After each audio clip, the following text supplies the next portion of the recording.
Hello students, আজকে তো দেখা হওয়ার কথাই ছিল আমাদের। এখন আমরা বেশ কয়েকদিন হলো যে ঘরবন্দি হয়ে আছি, কিন্তু ঘরবন্দি হয়ে থাকলেও আমাদের পড়াশুনো তো আর থেমে নেই। পড়াশুনো আমরা ঠিকই চালিয়ে যাচ্ছি, আমাদের মতন করে আমরা আমাদের পড়াশুনো চালিয়ে যাচ্ছি, আর সেটা তো চালিয়ে আমাদেরকে যেতেও হবে। তো আজকে আমরা যে জিনিসটা নিয়ে আলোচনা করব সেটা মূলত ভোকাবুলারি। আমরা যারা ইংলিশটাকে সেকেন্ড ল্যাঙ্গুয়েজ হিসেবে পড়ি তারা ভোকাবুলারির সব থেকে বেশি টেস্ট আমাদেরকে দিতে হয় আনসিন প্যাসেজ যখন আমরা ফেস করি তখন।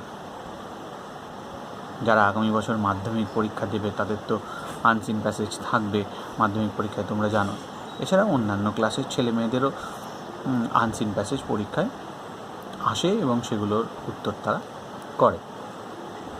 তো এখন এই আনসিন প্যাসেজ সাধারণত আসে এমন একটা টপিক থেকে, খবরের কাগজের কোনো একটা টপিক যেটা ভীষণ কারেন্ট টপিক।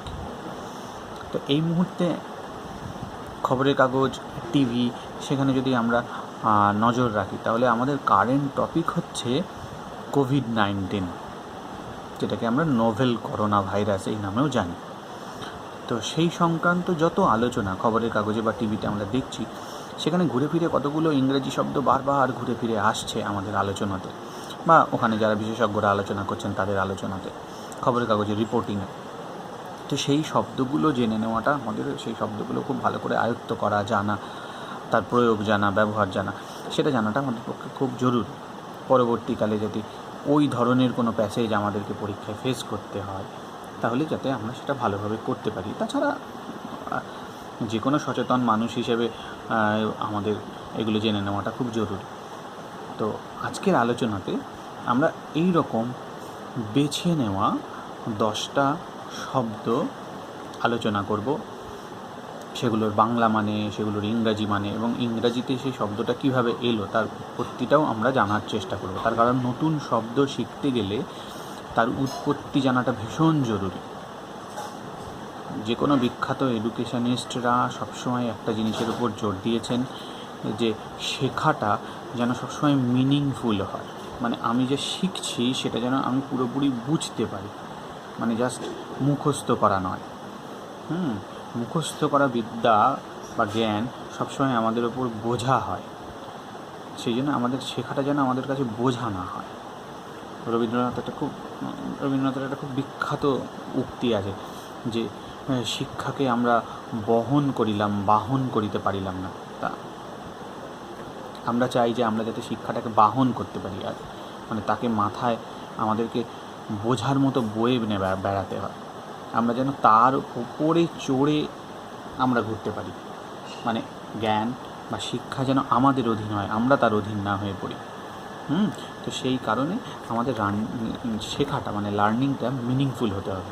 রোট লার্নিং হলে হবে না, মানে না বুঝে পড়ে ফেললাম, মুখস্থ করে ফেললাম, এরকম হলে চলবে না। তো সেই জন্যেই আমাদের অরিজিন জানাটাও ভীষণ জরুরি, এবং তার প্রয়োগ কীভাবে ব্যবহার করব সেটা জানাটা খুব জরুরি। তো ঠিক আছে, চলো আজকে আমরা এই 10টা শব্দ আলোচনা করি, সেগুলো শেখার চেষ্টা করি। তাহলে শুরু করা যাক।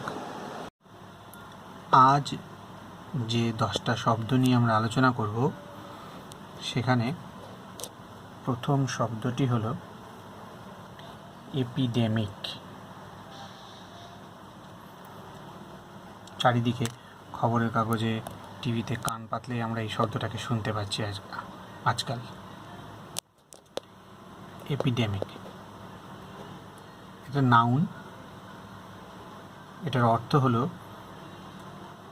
a widespread occurrence of an infectious disease in a community at a particular time. বাংলায় এটাকে বলা হয় মহামারী। নতুন শব্দ শিখতে গেলে এবং সেটাকে সহজে মনে রাখতে গেলে শব্দটা কিভাবে এলো সেটা জানাটাও খুব জরুরি, অর্থাৎ শব্দটার অরিজিন। এপিডেমিক শব্দটা গ্রিক শব্দ এপি এবং ডেমস,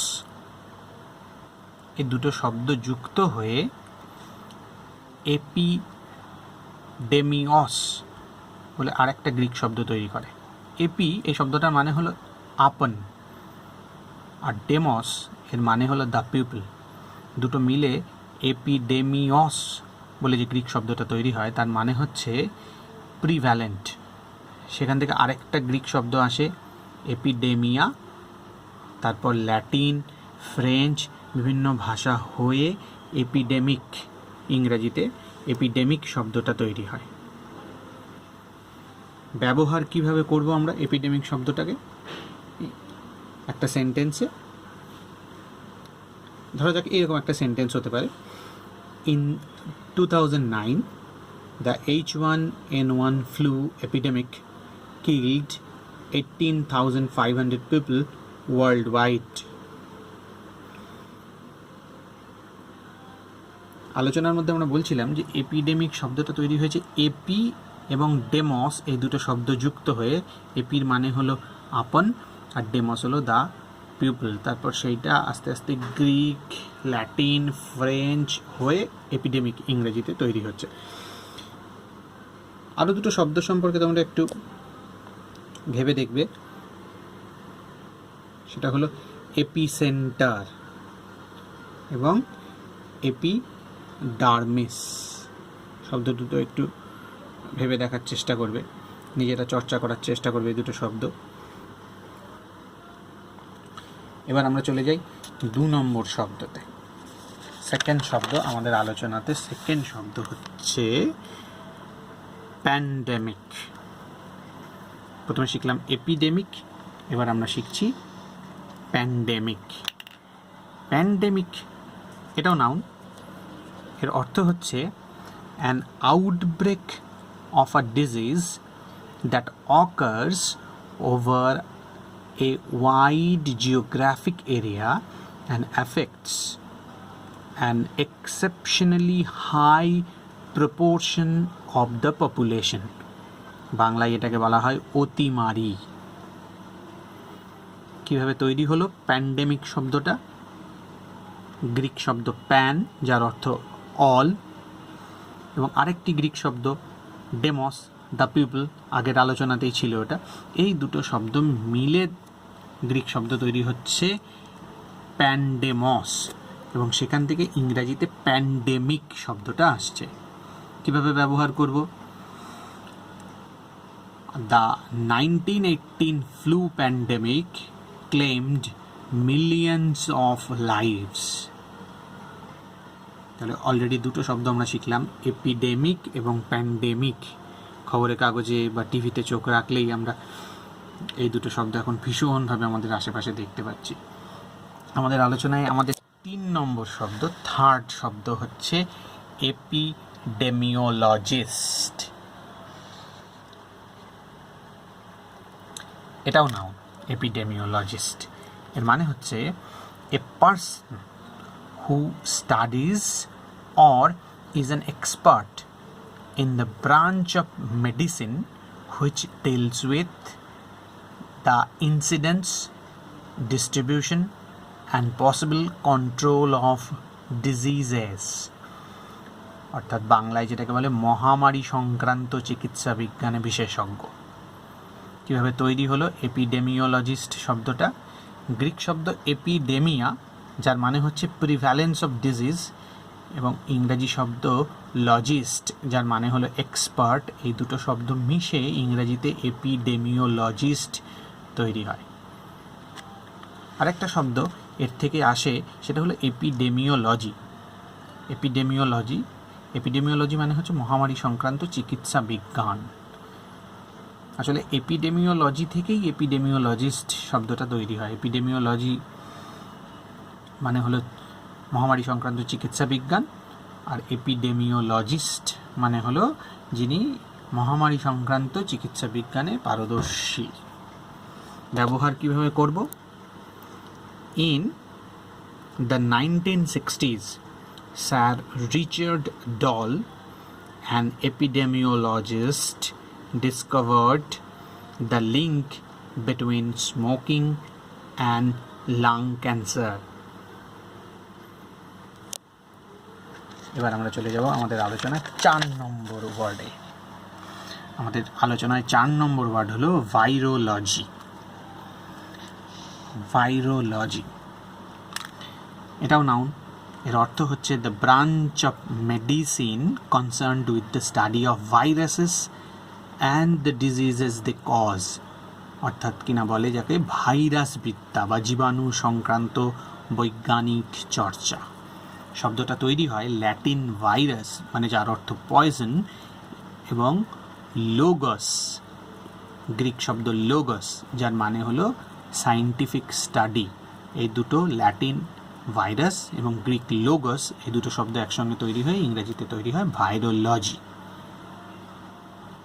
যে কোনো শব্দ যেটা লাস্টে লজি আছে, যেমন ধরো বায়োলজি, সাইকোলজি, সেগুলো সবই ওই শেষের ওই লজি অংশটা গ্রিক শব্দ লোগস থেকে তৈরি হয় যার মানে হলো সায়েন্টিফিক স্টাডি। তো ভাইরোলজি ঠিক সেইভাবে ল্যাটিন ভাইরাস এবং গ্রিক লোগস একসঙ্গে হয়ে ইংরেজিতে ভাইরোলজি তৈরি হয়েছে।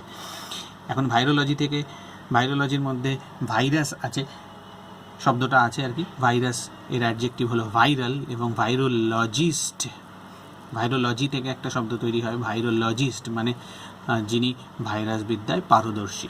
এখন ভাইরোলজিটাকে আমরা সেন্টেন্সে কীভাবে ব্যবহার করব? Experts in virology shared some tips on some personal safety measures during this pandemic.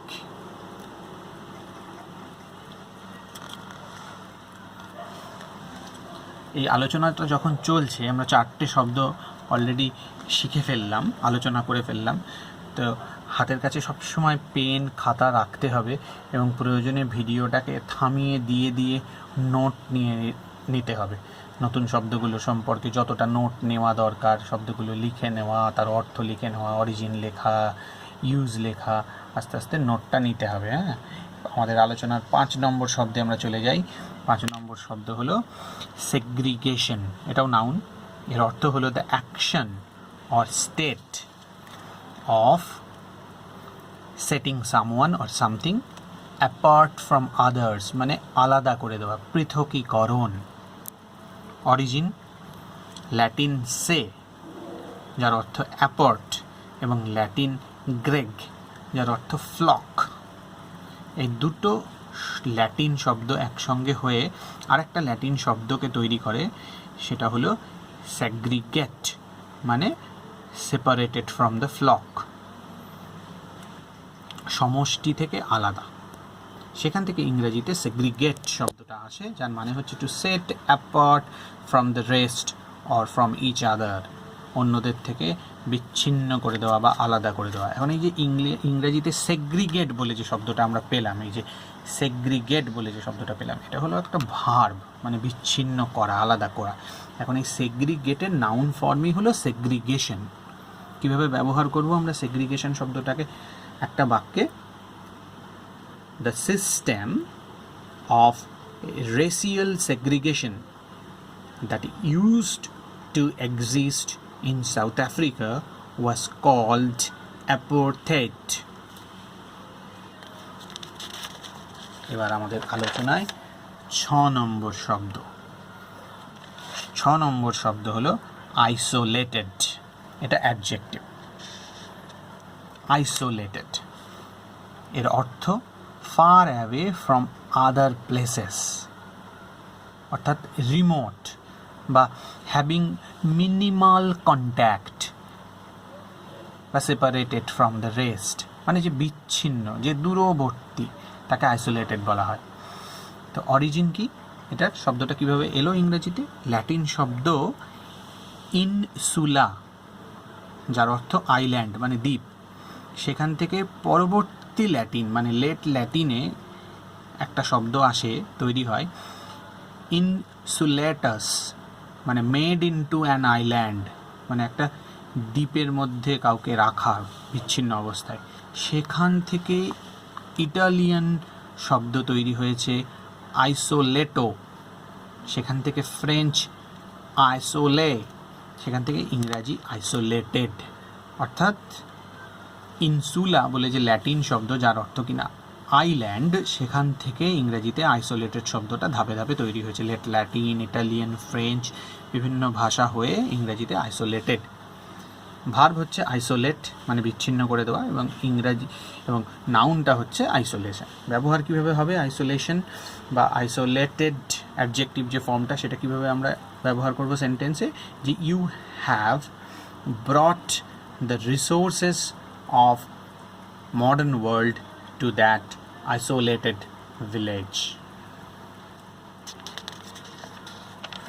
আলোচনায় আমাদের 7 নম্বর শব্দ হচ্ছে, এটা তোমরা নিশ্চয়ই বহুবার শুনেছ, কোয়ারেন্টাইন। এটা নাউনও হয় ভার্বও হয়। কোয়ারেন্টাইন ভীষণভাবে আলোচনা হচ্ছে এখন চারিদিকে। কোয়ারেন্টাইন কোয়ারেন্টাইন কান পাতলে টিভিতে, খবরের কাগজে দিকে তাকালে আমরা সবসময় কোয়ারেন্টাইন শব্দটা নানাভাবে চোখে পড়ে।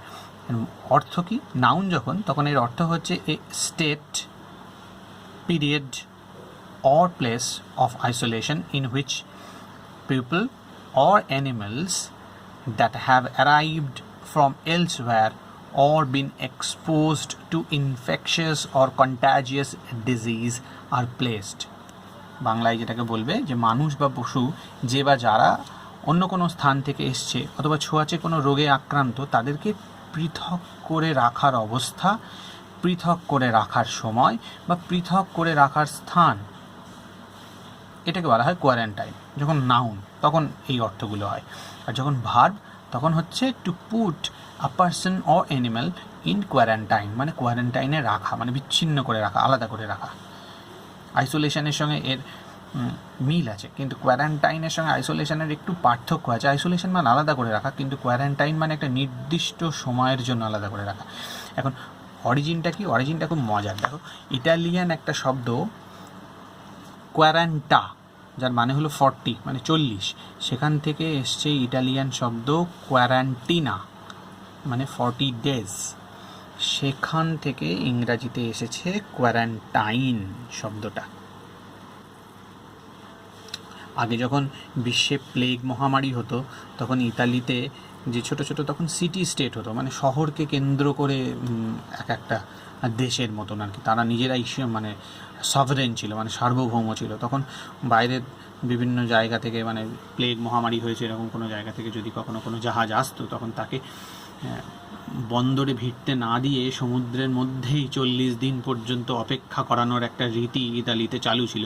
সেখান থেকেই এই কোয়ারেন্টিনা এই সমস্ত কথাগুলো এসেছে, মানে 40 দিন ধরে তারা বন্দরে ভিড়তে না দিয়ে সমুদ্রে এবং সেই জাহাজকে অপেক্ষায় রাখতো, জাহাজ এবং তার সমস্ত যত তার যাত্রী আছে, নাবিক আছে, তাদের সবাইকে পর্যবেক্ষণে রাখা হতো, অবজারভেশনে রাখা হতো যে তাদের কী রকম শারীরিক অবস্থা থাকছে না থাকছে। সেখান থেকেই এসছে আস্তে আস্তে এই কোয়ারেন্টাইন শব্দটা ইংরেজিতে। তো আমরা যখন এটাকে নাউনটাকে যখন আমরা সেন্টেন্সে ব্যবহার করবো, কীভাবে ব্যবহার করব না, the infected people were put into quarantine. এই সেন্টেন্সে 1 নম্বর সেন্টেন্সে কোয়ারেন্টাইনটা হলো নাউন। সেকেন্ড সেন্টেন্সে I quarantine all new fish for 1 month. দ্বিতীয় বাক্যে কোয়ারেন্টাইন হলো ভার্ব। তাহলে এইভাবে আমরা কোয়ারেন্টাইনকে নাউন এবং ভার্ব হিসেবে ব্যবহার করতে পারি। আমাদের আলোচনায় এবার চলে আসি 8 নম্বর 8 নম্বর ওয়ার্ড হচ্ছে সিমটোম্যাটিক। এই শব্দটাও ভীষণ শোনা যাচ্ছে এখন, সিমটোম্যাটিক। এটা অ্যাডজেক্টিভ। এর অর্থ হচ্ছে এক্সিবিটিং or involving medical symptoms, লক্ষণ বা উপসর্গযুক্ত। এখন সিমটোম্যাটিক শব্দটা ইংরাজিতে এসেছে কীভাবে না, গ্রিক শব্দ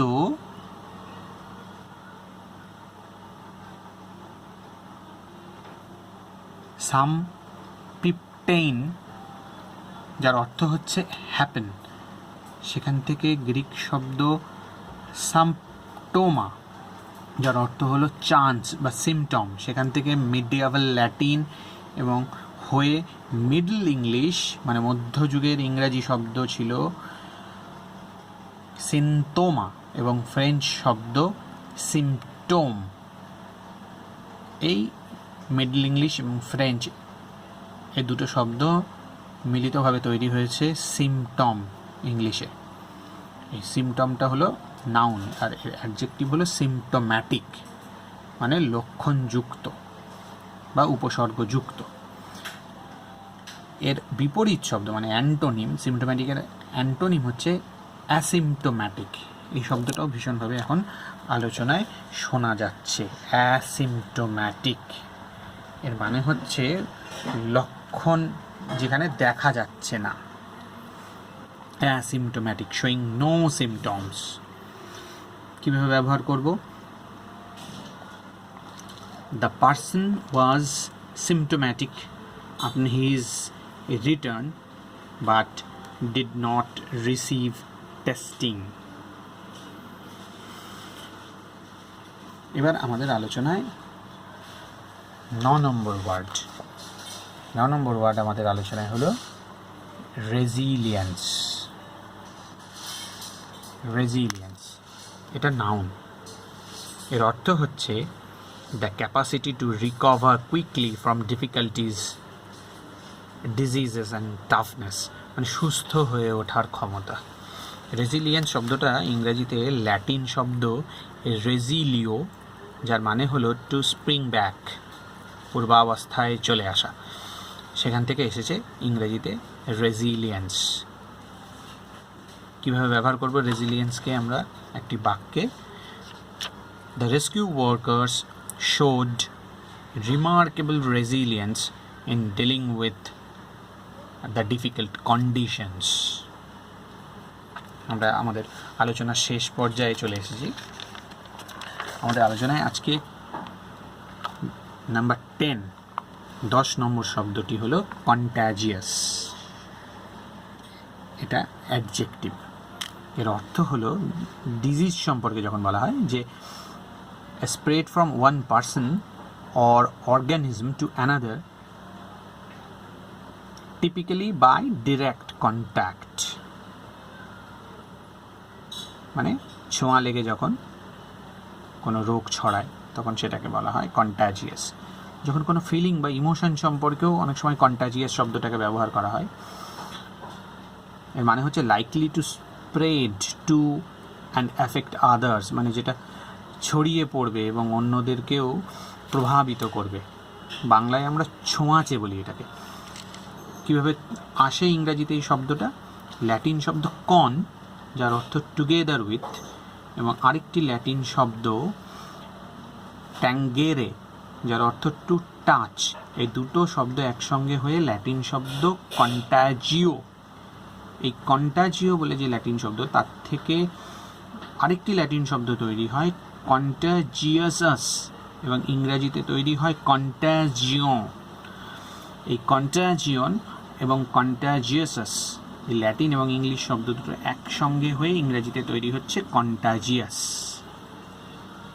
অর্থাৎ কিনা ল্যাটিন শব্দ কন এবং ট্যাঙ্গেরে, এই দুটো একসঙ্গে হয়ে ইংরেজিতে তৈরি হয় কন্ট্যাজিয়াস শব্দটা।